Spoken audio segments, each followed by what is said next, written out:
Hello everyone, welcome back to Tech Tricks tutorial. In today's video, I'll show you how to set any song as alarm on iPhone. To set any song as an alarm on your iPhone, first, make sure you have downloaded the GarageBand app. If it's not already installed, you'll also need a song file stored locally on your phone.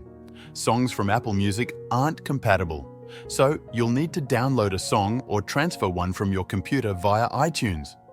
To download a song, open Safari, search for a non-copyrighted song, download it, and find it in your Files app under Downloads.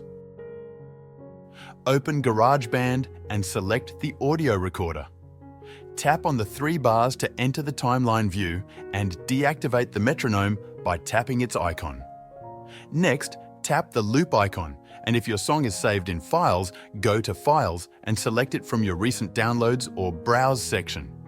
Import the song by holding and dragging it to the beginning of the timeline.